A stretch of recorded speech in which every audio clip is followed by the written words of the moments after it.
The SA National Energy Development Institute is holding a conference. They say it's to help explain what's happening in our energy sector. The organisation says investors and decision makers sometimes need a better understanding of the changes that we are seeing. Professor Sampson Mamphweli is from Sanedi. Professor Mamphweli, good afternoon to you. Why did you decide that you needed to hold this conference? What are you trying to achieve? Good afternoon, Stephen and the viewers. I'm still in the venue, so you'll hear a bit of background noise. They're busy with the awards.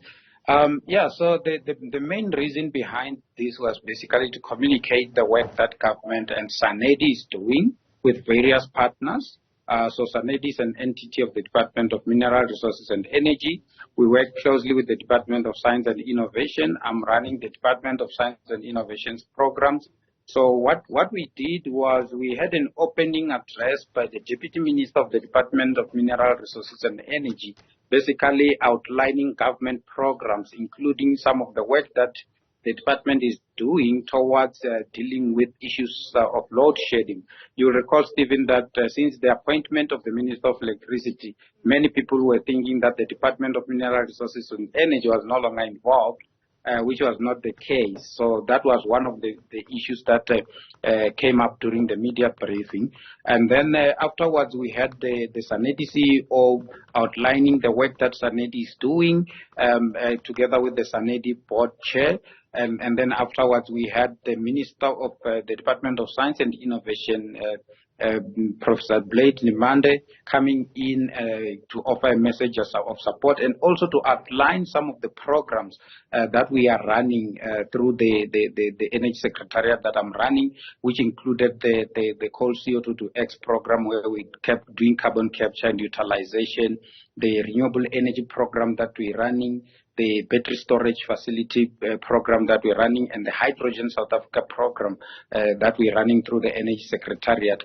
All these, we also, telling the nation what is it that these programs will do in terms of responding to the current energy crisis and also stabilizing energy provision going forward. And part of the things that was mentioned yesterday was that the things such as hydrogen, for instance, will now form part of the new integrated resource plan that will now be issued quite soon. It's now being processed by cabinet, which then tells us that the work that we are doing has not gone unnoticed by the department, because our role is basically to advise government based on the various technologies that we look into.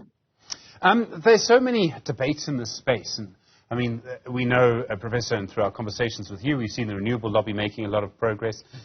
Some people suggest we're almost being pushed into renewables too quickly. I don't know if that's really the case. I'm sure you will have a strong view on that. Do you think people realize how quickly things are moving, or do we sometimes think things are moving faster than they really are?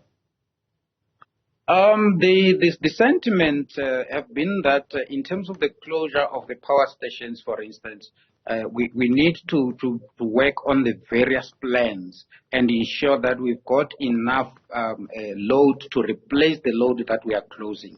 So that is something, a message that the Deputy Minister came carrying to say we need to look into that.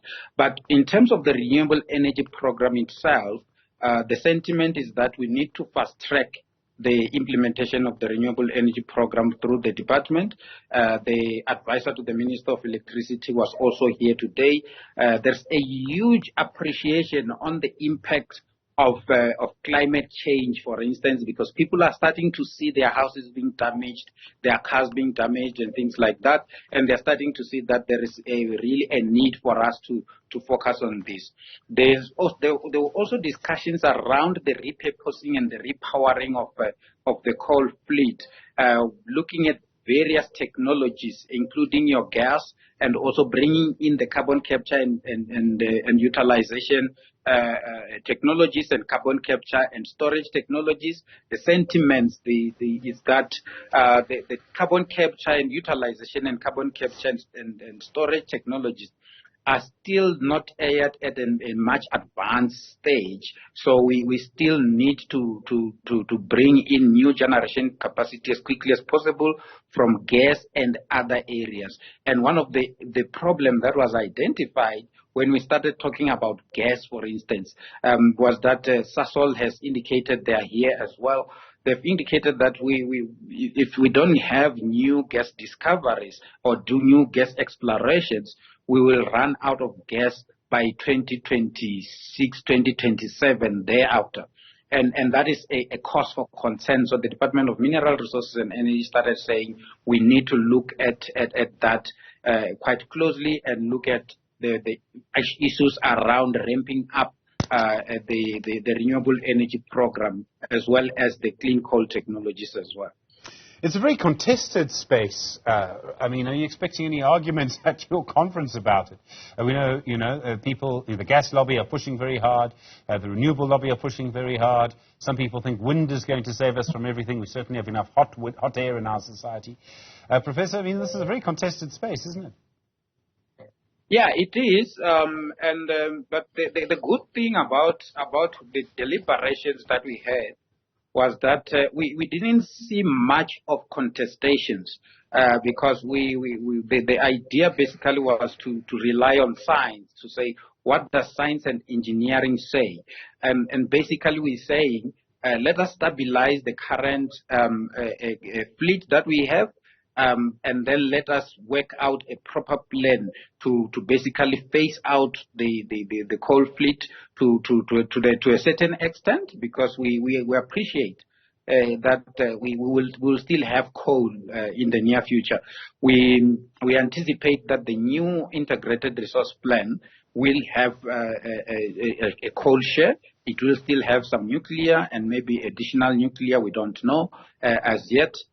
We anticipate that it may start talking to the extension of life of some of the coal fleet, those that can give us longevity, while Eskom is busy dealing with the issues around new generation capacity, which may take too long. The other issue, Stephen, that has been a big issue in terms of the deliberations was the issue around the grid constraints, because we've got renewable energy developers. Some of them were here and some of them have got licenses, but they don't have the grid to evacuate the power. So the indication from the Ministry of Electricity side of things was that they have worked out a plan, and they are now engaging Cabinet and National Treasury in terms of the funding models. They could not disclose in terms of the particular plan and the funding models, but they indicated that part of the funding model includes the use of green finance, which basically talks to the issue, to the fact that we may go for green finance and expand the grid where we are going to connect renewable energy so that we can fast track those renewable energy projects that need to be connected as quickly as possible. You talk about green finance, and finance becomes very important in all of this because you usually borrow the money to build the generation capacity and pay it back from the electricity that you then generate. And we see a lot of pressure on banks to not finance any new coal projects, and yet, from what you say, it will be in the integrated resource plan. Are you expecting there to actually be new coal generation capacity after Medupe and Kusile? So in other words, never mind the coal-fired power stations now, new coal-fired power stations? I don't, personally, from the discussions and from what I've picked up so far, I don't expect that there will be new coal allocation. I expect, and this is my personal view, I expect that there will be an extension of the life of some of the coal fleet, especially those that can give us longevity, so that we can at least buy some time to bring in renewable energy, and then we can start shutting them down when we have renewable energy and some gas on that. There's still some uncertainty around the gas part of things because of the indication from Sasol that we may run out of gas by 2027. But there have been identification of some areas that may give us some gas reserves that we can use, and gas is one stage below coal in terms of the emissions. The hydrogen part, because of the cost, I don't expect that it would be quite a lot. I expect that that it will come in more on the storage side of things, like your battery energy storage facilities, where when we've got a lot of generation capacity, we can then store some of the electricity through production of green hydrogen and also some blue and gray hydrogen, which we can then store, and when the system is constrained, we can then dispatch that particular hydrogen. There have been discussions around the role of concentrated solar power because it's dispatchable, and there have been a lot of discussions also around energy efficiency and demand side management. The sentiment there is that if we implement energy efficiency and demand side management measures, such as what the Eskom is piloting in 4 ways, for instance, where they do load limiting, we could then be able to save up to 3,000 megawatts. And that is an equivalent of 3 stages of load shedding. And the sentiment is that we need to go in full force in that particular program because it's being seen as kind of a low-hanging fruit in terms of solving our energy crisis, while we are looking at the finance to fix the coal fleet from the fiscus, because the Eskom balance sheet cannot do that. We all agree that it cannot do it, and only extending the life of the coal fleet that can give us longevity. But those were discussions that took place. There was no commitment from the Department of Mineral Resources and Energy, that is the custodian of the IRP, in terms of what we should expect. But they participated in some of these discussions as well. Professor Sampson Mamphweli, thank you, from the South African National Energy Development Institute at that conference which is underway. Do appreciate the time.